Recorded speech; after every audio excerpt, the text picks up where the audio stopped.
주님의 때가 구원의 때입니다. 우리가 바라는 때에 그 일이 이루어지지 않는다고 해서 우리는 실망하거나 낙심할 필요가 없는 것이에요. 만일 우리가 빨리 와달라고 해서 주님이 우리 뜻대로 움직이신다면 우리는 그러한 주님에 대한 신뢰가 오히려 흔들립니다. 주님은 우리 뜻대로 움직이시는 분이 아니십니다. 당신의 뜻대로 우리를 사랑하시고 당신의 때에 우리를 구원하시는 분이라는 것입니다. 성도라, 그리스도를 영접한 제자로서 하나님의 모든 뜻을 따라 사명을 완수하고 주께로 돌아가는 자를 말합니다. 예수님께서 지극히 사랑하실 수밖에 없지 않았겠습니까? 그리스도의 죽음에 동참한 그는 이후 그리스도의 영광에 참여하는 자가 되었던 것입니다. 이제 성경을 보시면 한 병자가 있는데 라고 시작이 돼요. 즉 나사로가 지금 현재 병이 아주 위중한 상태입니다. 이 나사로라는 이름의 뜻은요, 하나님이 도우시는 자라는 그런 뜻을 지녔거든요. 근데 여러분, 우리가 한번 조금만 생각을 해보면 하나님이 도우시는 자, 하나님이 어떤 사람을 도우십니까? 도움이 필요한 사람을 도우시죠. 그러니까 지금 나사로는 죽을 병에 걸렸고 죽을 위기에 처해 있습니다. 즉 죽을 처지에 놓인 사람을 하나님은 도우십니다. 바로 우리죠. 죄의 삭스로 죽음이 우리에게 피해갈 수 없는 운명이 되어버린, 죽을 수밖에 없는 죽을 처지에 놓여진 우리 하나님은 반드시 도와주신다. 우리를 건져주신다 하는 그런 믿음의 이야기가 아마도 이 나사로의 이야기를 통해서 우리에게 전달될 것을 우리는 예견할 수 있습니다. 이 나사로는 우리의 현실을 나타내는 사람으로서 하나님이 도우셔야만 하는 사람이고 하나님의 도움이 없이는 살아갈 수 없는 사람이라는 그런 의미를 지니겠어요. 성경에 이 나사로라는 이름을 가진 사람이 또 등장을 합니다. 기억나시는 분 있을까요? 네, 이 병자 나사로하고 또 한 사람, 조금 더 구체적인 그를 지칭하는 그 사람의 처지가 있어요. 누가복음 16장에 나오는 거지 나사로. 예, 한 부자가 있었고 그 부자의 집에서 구걸하던 거지 나사로. 그 부자가 죽어서 지옥에 갔을 때 지옥의 고통에서 신음하다가 눈을 들어 보니 저 천국에 그 자기 집에서 구걸하던 거지 나사로가 아브라함의 품에 안겨 있는 것을 봅니다. 그래서 저 나사로를 보내서 내 형제들에게 이 말씀을 전해달라 막 이런 부탁을 하는데 이제 그런 일은 있을 수 없다라는 대답을 듣게 되는 그 이야기요. 자, 여기 나오는 이 나사로도 이름의 뜻이 같겠죠. 하나님이 도우시는 자. 이 세상에서 삶의 처지와 그 겪는 고난의 환경이 주의 도우심을 처절하게 필요로 하는 사람들의 결국은 구원이라는 것입니다. 그런데 반대로 이 세상에서 하나님의 도우심을 간절히 바라지 않는 사람들은 그 구원의 은총도 자기가 피해가요. 이 나사로의 결국은 구원이었습니다. 하나님의 도우심을 간절히 필요로 하고 살아가는 우리 역시 우리의 지금 처지가 비록 힘들고 조금 팍팍하다 할지라도 우리 모두의 결국이 구원이라는 것 여러분 잊지 않고 살고 계십니까? 네, 그 지점을 바라봐야 하는 것입니다. 현재 나의 고난이 아니라 우리의 결국은 구원이며 우리의 결국은 하나님이 도우신다라는 그것을 바라보는 것이 우리의 믿음인 줄로 믿습니다. 자, 우리 다시 이야기로 돌아오면 자, 이제 계속해서 보는데 그래서 그의 이 죽을 병에 걸린 정황을 마르다와 마리아가 예수님께 기별을 합니다. 3절을 보시면은 그들이 예수님께 이렇게 표현을 해요. 예수님, 주님께서 사랑하시는 사람이 앓고 있습니다. 주님 사랑에 대한 확신이 있습니다. 이 마르다와 마리아의 표현이 너무나도 아름답습니다. 우리는 주로 주님께 어떠한 필요와 간구를 구할 때 나를 제발 좀 도와주세요 라고 구하지만 우리 가운데 그 누구도 확신을 가지고 주님의 사랑을 입은 나를 구원해 주십시오. 주님께서 사랑하시는 자에게 결국에 주님이 주실 그 구원을 이루어 주십시오 라고 담대하게 구할 수 있는 사람은 좀 적은 것 같아요. 마르다와 마리아는 주님께 이같이 고백을 하였고 이를 주님께서는 5절에 또 이와 같이 확증시켜 주십니다. 5절에 보니까 예수께서 마르다와 그의 자매와 나사로를 사랑하셨다. 네, 주님의 사랑하심을 정확히 기록을 하고 있습니다. 이 사랑하셨다라는 헬라어 그 시제가 현재 미완료예요. 그래서 그 뜻은 어떻게 되냐면 지속되고 있는 사랑을 뜻해요. 다함없는 사랑. 지금도 사랑하시고 앞으로도 사랑하시고 또 요한복음에 나오는 표현처럼 끝까지 사랑하신다는 그런 의미가 되겠습니다. 자, 이런 표현들이 왜 나오고 있는 거냐면은 여기서 우리에게 무엇을 깨닫기 원하시는 거냐면 자, 하나님이 도우시는 자 나사로예요. 바로 하나님이 도우시는 자 그 나사로를 예수님이 사랑하고 계십니다. 끝까지 사랑하실 겁니다. 예수님이 도우실 겁니다. 예수님이 구원하실 겁니다. 자, 그래서 지금 이 요한복음의 기자는 나사로를 도우시는 하나님과 나사로를 사랑하시는 예수 그리스도가 동일 본체이심을 이렇게 간접적으로 표현하고 증거하고 있는 그러한 대목이에요. 예수님과 하나님의 일치성이 나타나고 있는 이제 그러한 장면인 것입니다. 그런데 이 소식을 들은 예수님의 반응이 다소 의아해요. 자, 6절 말씀을 보면 예수께서는 나사로가 앓는다는 말을 들으시고도 계시던 곳에 이틀이나 더 머무셨다라고 기록이 돼요. 아니 그냥 이 이야기가 예수님이 오셔서 구해주시는 이야기로 바로 연결되면 되는데 사실 우리는 느낄 수 있습니다. 지금 이 이야기의 가장 핵심적인 정황이 바로 지금 이 상황이라는 것을요. 예수님이 들으시고도 계시는 곳에 이틀이나 더 머물고 가지 않으세요. 자, 만일 사람이 정말 아파 죽을 위기인데 내가 사랑하는 사람이 그렇다면 우린 다 어찌합니까?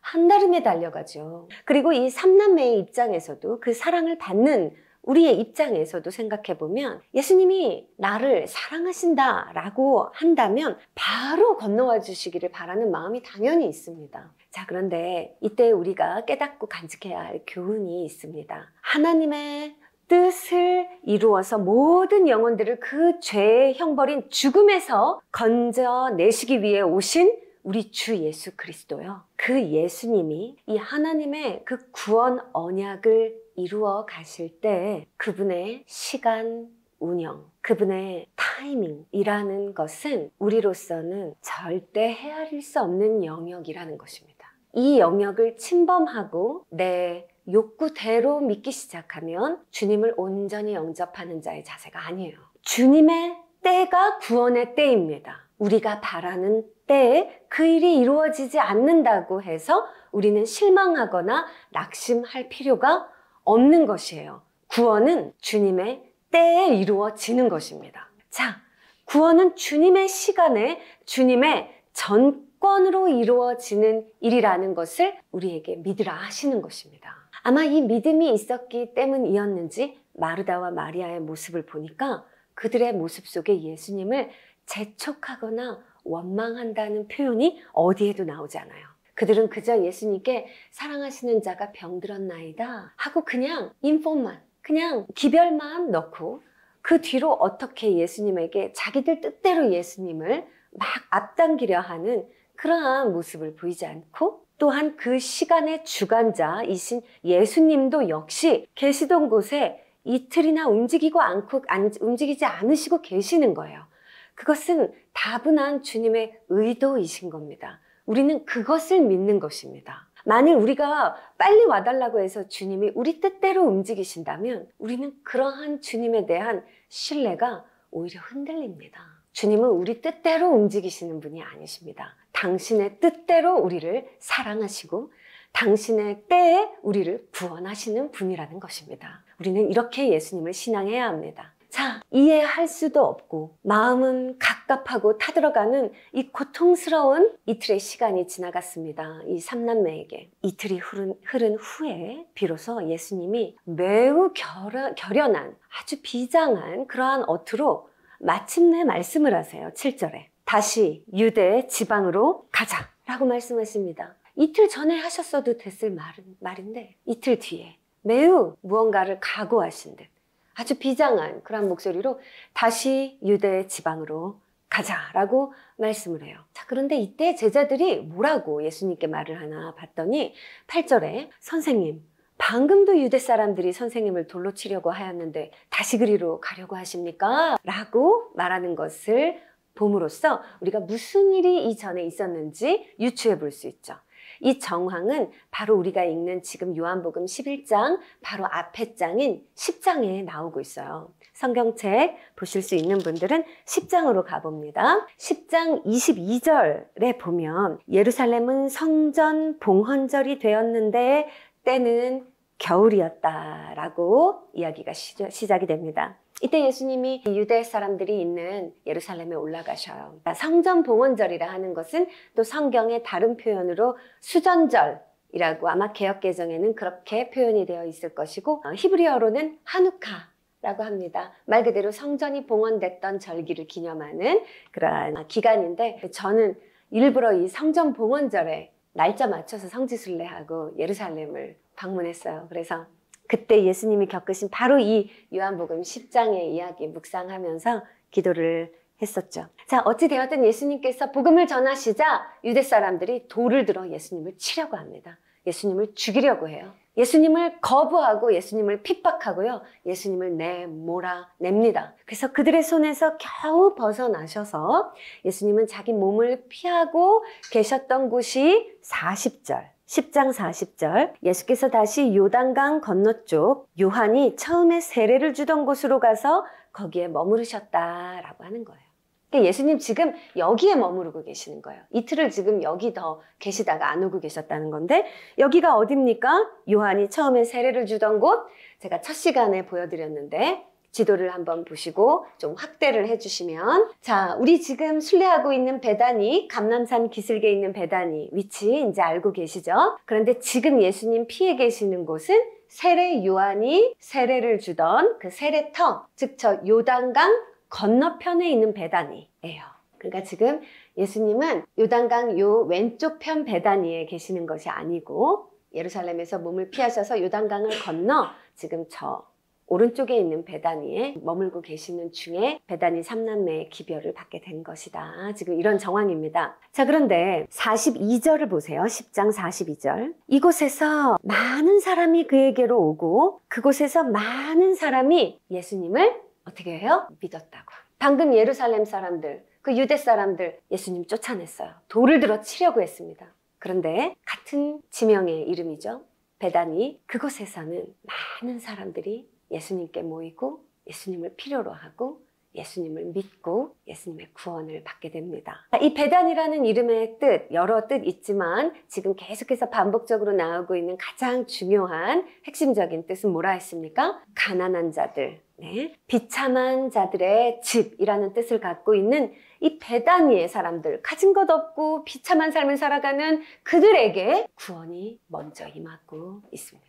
자, 예수님은요, 이 예루살렘에서 지금 죽을 위협을 받으셨던 거예요. 그런 환난과 핍박 중에서도 예수님은 멈추지 않으세요. 끊임없이 복음을 전하시고 이 낮고 천한 비참한 자들을 찾아가셔서 그곳에서도 복음을 전하신 거예요. 자, 그러시다가 하나님의 때가 이르르자, 때가 되자 이젠 지체하지 않으시고 방금 자신을 죽이려고 했던 자들, 그리고 이제 우리가 다 알고 있지만 마침내 예수님을 죽이고야 말, 결국은 예수님을 죽이는 바로 그 예루살렘으로 다시 돌아가자라고 말씀하고 계시는 거예요. 지금 예수님이 유대 지방으로 가자라고 하시는 말씀은 그냥 단순히 이틀 베다니에서 쉬시다가 자 이제 가자 이 얘기가 아니에요. 다시 유대 지방으로 가자. 그러니까 제자들이 안 됩니다, 안 됩니다. 예수님 지금 가셨다가는 죽습니다 하면서 예수님을 말리고 만류하고 있는 중이죠. 아마도 뭐 예상하건대 마르다와 마리아도 어쩌면 이러한 정황 때문에 예수님을 재촉하지 못했던 것 아닐까. 예수님의 신변을 우려하고 걱정하는 마음에 그들이 예수님을 막 그렇게 오시라 하지 못했던 그런 이유도 있지 않았을까 싶어요. 자, 걱정하고 만류하는 제자들에게 예수님 뭐라고 대답하시냐면 이제 우리 본문으로 다시 돌아와서 11장 9절과 10절 말씀을 해주시는 거예요. 낮은 12시간이나 되지 않느냐. 나에게 시간이 있다 이 말씀하시는 건데 지금 나의 때이다. 내가 일할 때이다 이 소리신데 사람이 낮에 걸어 다니면 햇빛이 있으므로 걸려서 넘어지지 않는다. 그러나 밤에 걸어 다니면 빛이 그 사람 안에 없으므로 걸려서 넘어지는 법이다. 유대로 가자. 이렇게 얘기하신 거라는 거예요. 자, 이게 언뜻 무슨 뜻인지 되게 쉬운 내용들인데도 의미가 잘 파악이 안 되실 수 있지만 좀 풀어서 간단히 말씀드리면 아직 지금 이때 주님이 올라가시는 이때는 낮이라는 거예요. 햇빛이 있는 낮.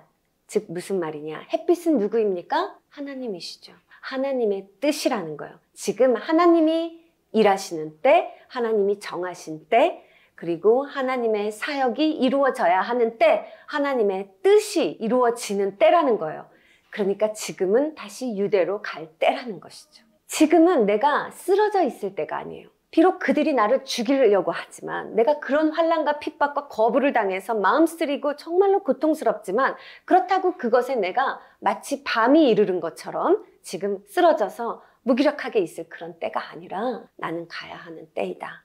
그리고 내가 지금 일할 때 하나님이 계시고 하나님의 뜻이 이루어지는 이때에 아직 나는 쓰러지지 않는다. 이제 그런 이야기를 해주신 거죠. 그러나 밤이 곧 이르름에 대해서도 미리 말씀을 하고 계시는 것입니다. 하나님의 뜻에 대한, 하나님의 시간에 대한 지금 이야기를 하시는 거예요. 자, 그래서 이 하나님의 뜻을 상징하는 햇빛이 있는 사람은 쓰러지지 않고 실족하지 않습니다. 낮을 살아가는 사람은 넘어지지 아니하는 거예요. 이 햇빛이라는 것은 우리 내면에 빛이 되는 우리 하나님의 뜻을 상징해요. 그러면 여러분 이것을 우리에게 대입을 해보면 지금 우리 삶의 현재 너무 고난도 많고 우울함도 많고 힘듦도 많고 내가 그냥 쓰러져서 무기력하게 있고 싶을 때마다 지금이 하나님 편에서 낮인지 밤인지 분별하십시오. 하나님의 뜻에 따라 언젠가 밤은 오겠지만은 적어도 지금 내가 살아서 숨쉬고 사는 오늘은 하나님의 햇빛이 밝게 나를 비추고 계시는 대낮입니다. 어찌하여 낙담해서 쓰러져 있을 것이냐? 내가 하려는 일을 멈출 것이냐? 내가 하나님의 뜻으로 받은 그 소명과 내가 받은 사명을 어찌 게으르게 멈추어 있을 것이냐? 나는 지금 실족하지 않습니다. 우리는 일어서서 다시 유대로 가자라고 말씀하신 예수님처럼 우리에게 주어진 삶, 우리에게 주어진 사명을 굳건하게 감당해야 되는, 우린 지금 그 낮의 시간을 살고 있습니다, 여러분. 그것이 느껴지십니까? 아멘. 자, 그래서 예수님이 이제 나는 하나님의 뜻과 그 뜻 안에서 내가 해야 할 일, 그 사명이 지금 당장 내 앞에 있으니 지금 그것을 위해서 나는 나아가야 해. 자, 가자 하고 제자들을 데리고 이끌어 가십니다. 그리고 나서 예수님이 하실 일이 무엇인지 아주 구체적이고 직접적으로 11절에 언급하시는데 그 내용이 무엇이었냐면 나사로가 잠들었다. 내가 가서 그를 깨우겠다 라고 말씀하세요. 이게 예수님이 하실 일이에요. 예수님의 사명인 것입니다, 지금. 자, 이 말은요, 영적으로 잠들어 있는 우리의 영혼을 깨워서 참 빛을 보게 하시는 것이 예수님이 이제 행하실 그분의 사역이라는 것을 우리에게 선포하고 계시는 거예요. 나사로가, 우리를 지금 보여주고 있는 이 나사로가 잠들어 있다. 내가 가서 그를 깨우겠다. 이것은 지금 이 잠들어 있는 우리 영혼들을 향한 예수 그리스도의 그 사역을 선포하면서 말씀하시는 것인데 제자들이 이 얘기를 못 알아들어요. 잠들어 있으면 그냥 쉬다가 일어나면 되겠네요. 이렇게 예수님 말씀하신 영적인 의미를 못 깨닫습니다. 그러니까 예수님이 더 직접적으로 이렇게 얘기하시죠. 14절에 나사로가 죽었다 라고 얘기하십니다. 그래서 이제 죽은 나사로를 일으키러 가겠다라는 얘기를 하시는 거예요. 나사로가 죽었다. 우리의 현실이죠. 죽어있는 이 땅의 불쌍한 영혼들을 이제 주님께서는 그 죽음을 이기시고 그 죽음을 몰아내시고 이제 내가 그를 살리겠다. 이것이 나의 사명이요, 나의 사역이요, 하나님의 뜻으로 내가 이 땅에 온 이유다 라고 예수님의 그 사역의 모든 이유를 이렇게 나사로의 이 사건의 이 순간을 활용하시면서 이야기를 전하고 계시는 거라는 거예요. 자, 그런데 이 뒤에 굉장히 의아하고도 놀라운 이야기를 덧붙이세요. 15절 말씀, 내가 거기에 있지 않은 것이 너희를 위해서 도리어 잘된 일이므로 기쁘게 생각한다. 이 일로 말미암아 너희가 믿게 될 것이다 라는 말씀을 하세요. 그에게로 가자 이 말씀을 하세요. 자, 예수님은요, 지금 왜 다른 베다니에서 이틀이나 지체하고 계셨는지 그 이유를 사실 지금 밝히고 계세요.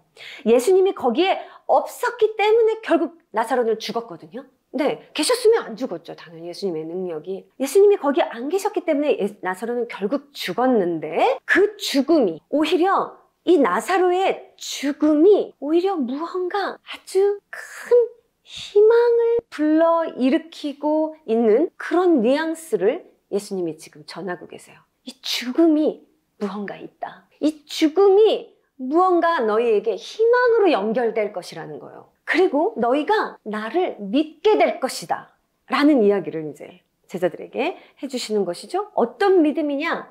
자, 예수님께서 나사로가 죽을 병에 걸렸다는 얘기를 처음 들으셨을 때 이미 이런 말씀을 하셨어요. 4절에 이 병은 죽을 병이 아니라 오히려 하나님의 영광을 드러낼 병이다.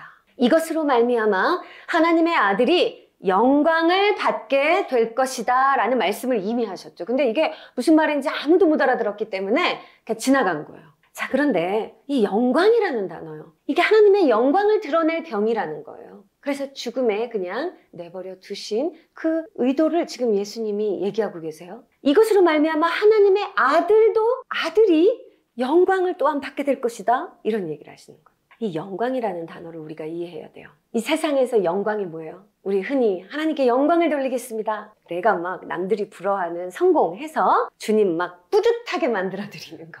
나로 인해서 주님이 어깨 으쓱해지시는 거를 우리는 하나님께 영광 돌리는 개념으로 생각을 하고 있는데요. 요한복음에서 영광이라는 단어가 14번 나와요. 1장 14절에 나오는 아버지의 독생자의 영광이요 라는 이 표현의 의미와 그 흐름, 그리고 이것이 무엇을 이야기하는지 이제 요한복음 전체에서 이 영광이 어떻게 쓰이는가를 다 살펴보면요. 이 영광이라는 단어는요. 예수님의 십자가 사건을 설명할 때 등장해요. 자, 무슨 세상에서 내가 1등 먹어가지고 그때 영광이라는 단어가 또 나오거나 내가 막 사람들 앞에서 막 인기를 누려가지고 그때 뭐 영광이라는 단어가 나오거나 하지 않고요. 요한복음에서는 이 모든 영광이라는 단어가 나올 때마다 결국 무엇을 설명할 때 영광이라는 단어를 쓰냐면 예수님의 십자가 사건을 말할 때 영광이라는 표현을 쓴다는 거예요. 자, 그래서 조금 더 이제 포괄적으로 더 정리를 해드리면, 그래서 요한복음이 말하는 영광이라는 것은 어떤 개념이냐면 하나님의 일이 완수되는 것을 말해요. 하나님의 일이 완수될 때 하나님이 받으시는 것이 영광이에요. 하나님의 일이 완수되는 것이 하나님께 영광인 거예요. 그러니까 예수님께서 십자가를 통하여 하나님의 그 구원 언약, 그 은혜의 깊은 뜻을 완수해내십니다. 이 땅에 오셔서 우리 주 예수 그리스도는 하나님께 영광을 돌리는 삶을 사신 것이죠. 그리고 그가 십자가에 달리시고 그 죽음으로 하나님께 영광을 돌리신 것이죠. 예수님의 죽음으로 우리를 구원하시는 것이 하나님의 뜻이요 하나님의 일이었으니까요. 이 하나님의 일이 완수되는 것을 영광이라고 표현을 해요. 그래서 이 요한복음 전체적인 메시지의 흐름을 또 다 끝까지 보면 이제 어떻게 이 요한복음이 말하는 영광을 한마디로 정의를 해볼 수 있겠는가? 하나님의 일을 완수하고 하나님께로 돌아가는 것. 그게 요한복음이 얘기하고 주님이 뜻하시는 가장 영광된 삶인 거예요. 하나님께 최고의 영광을 올려드리는 삶이 된다는 거예요. 이 삶이 누구의 삶입니까?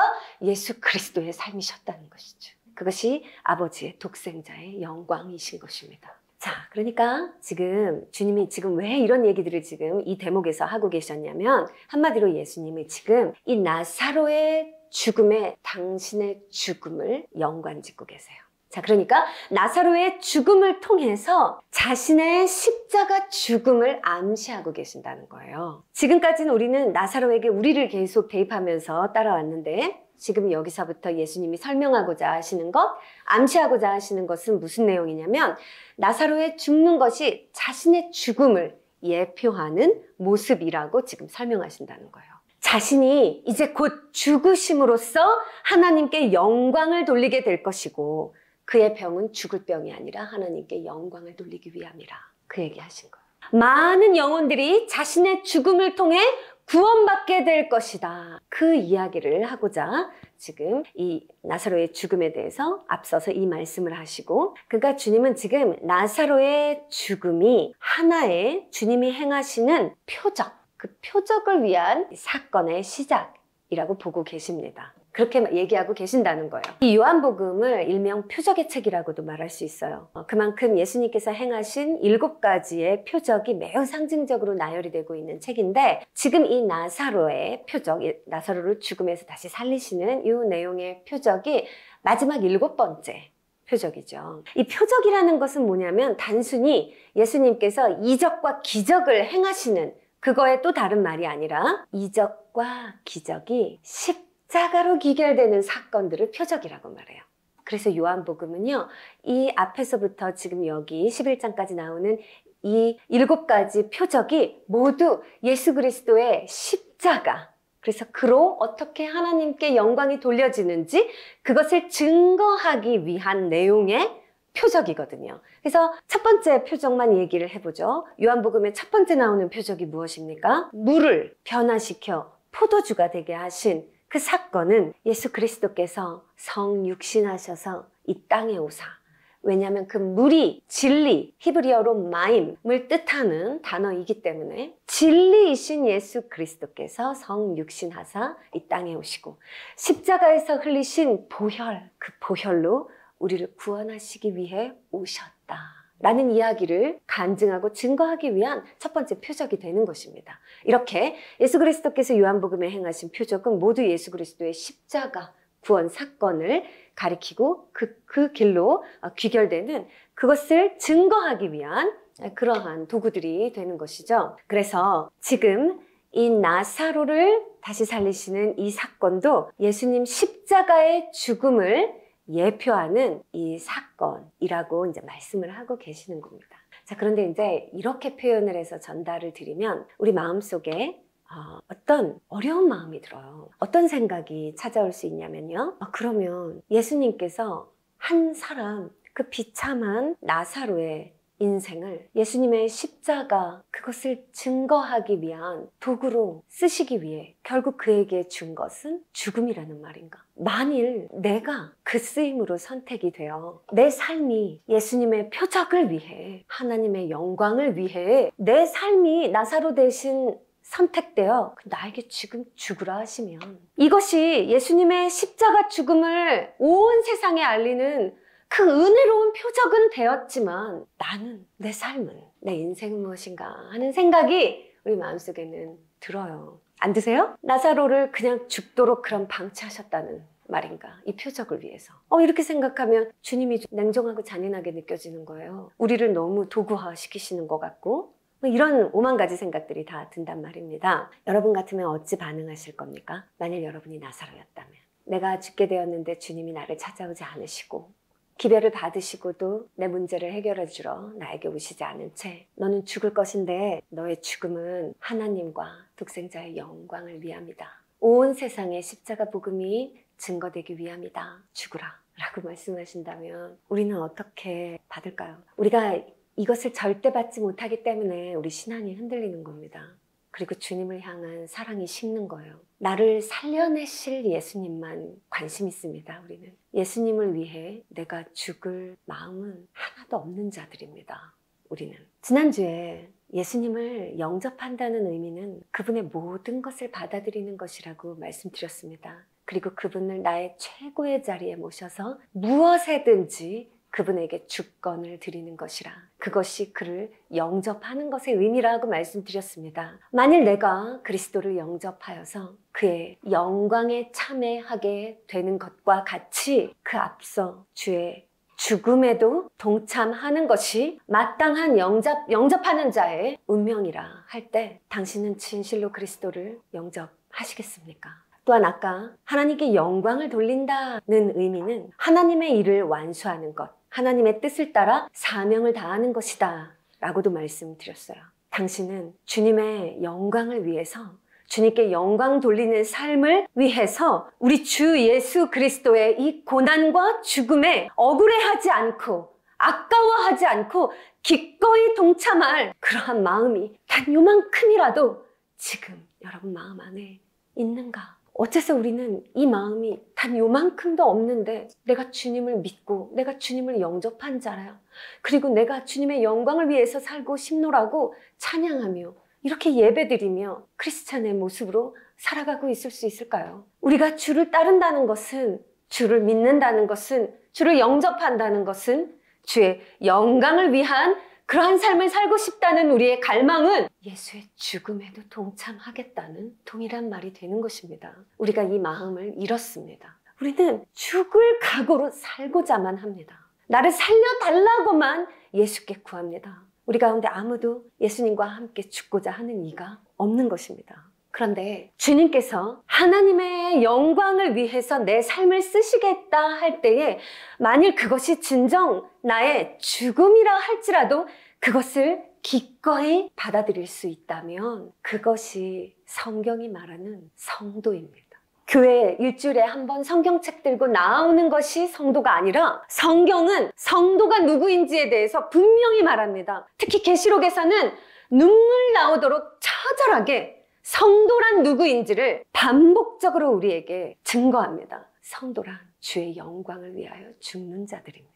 시편 116편 15절에 성도의 죽는 것을 여호와께서 귀중히 보시는도다 라는 말씀이 있어요. 제가 가끔 장례 예배 조문 때 묵상하고 나누는 성경 구절입니다. 성도란 그리스도를 영접한 제자로서 하나님의 모든 뜻을 따라 사명을 완수하고 주께로 돌아가는 자를 말합니다. 그래서 사명을 완수하고 오는 그들의 죽음이 주님 눈에 너무나 귀한 것입니다. 성도의 죽음은 하나님께 영광을 돌립니다. 그가 진정으로 하나님의 뜻을 따라 그 사명을 온전히 완수하고 그 삶을 살았다면 말이죠. 자신의 삶을 주께 내어드리고 다시 주님께로 돌아가는 자들, 주님은 그들을 기쁘게 받으십니다.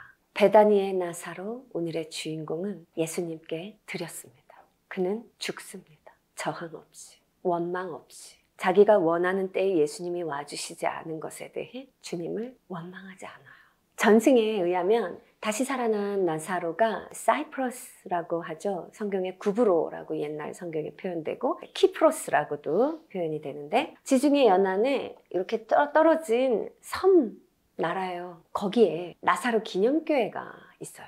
베다니에 있는 게 아니라 이 사이프러스라는 나라, 그 섬 나라에 나사로 기념교회가 있거든요. 왜 거기에 나사로 기념교회가 있는가 신기하시죠? 전승에 의하면 이때 죽었다가 다시 살아난 이 나사로가 바로 이 사이프러스 선교에 나서게 된다고 합니다. 그래서 바울과 바나바가 그를 이곳에 주교로 임명하고 그는 여기서 죽을 때까지 복음을 전했다라는 이야기가 이제 성경에 쓰여 있지 않지만 기독교 역사에 교회사에 흘러내려오는 전승에 전해지고 있어요. 살아도 주를 위해 죽었고 죽었다가 다시 살아난 그의 삶도 죽을 때까지 다시 주를 위해 나사로는 드렸습니다. 예수님의 죽음에 전적으로 참여하는 삶을 그는 다시 살아요. 예수님께서 지극히 사랑하실 수밖에 없지 않았겠습니까? 그리스도의 죽음에 동참한 그는 이후 그리스도의 영광에 참여하는 자가 되었던 것입니다.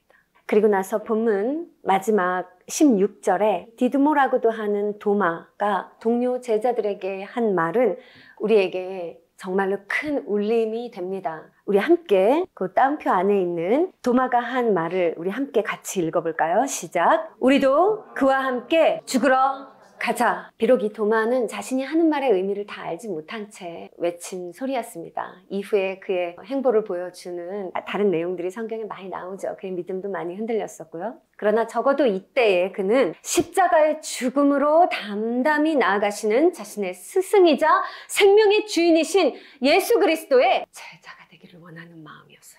제자라면 능히 예수님의 죽으심에 동참하고 따르는 자라 그는 믿고 그것을 갈망하였던 것입니다. 저도 저 자신을 엄청 많이 돌아봤어요. 나의 주님을 향한 사모함과 갈망과 간절함이 왜 예전처럼 그렇게 뜨겁지 않을까? 한 가지 차이가 있더라고요. 예전에는 주님을 위해 죽고자 했습니다. 그리고 죽을 수 있었어요. 그래서 내 삶을 죽이고 아무것도 모른 채 선교지로 기쁘게 날아갈 수 있었어요. 그런데 내가 지금은 예수님 믿으면서 내 삶을 잘 살고 싶어요. 그러니까 예수님을 향한 사랑도 식고 삶에 고민거리만 많아요. 우리의 삶이 그리스도의 이 십자가, 그 죽으심의 은혜를 드러내는 그런 간증이 되게 해달라고 여러분은 오늘부터 여러분의 기도를 바꾸실 수 있습니까? 나를 살려달라, 살려달라, 살려달라는 그 기도 대신에 내 삶이 그리스도의 죽음을 증거하는 예수님이 필요로 하시는 그 표적의 삶이 되게 해달라고, 바로 나를 선택하사 그 죽으심을 증거하게 해달라고 여러분은 그런 기도를 드리실 수 있습니까? 간절히 바라기는 우리 주님께서요, 주님을 향한 두려움 없는 사랑을 이 진리와 자유 공동체 교회 성도들 가운데서 찾으시고 발견하게 되시기를 간절히 소원합니다. 우리 가운데 한 사람, 나를 나사로 삼아 달라 주께 구할 수 있는 그 한 사람, 우리 주님께서 우리 공동체 안에서 찾게 되시기를 간절히 소원해 봅니다.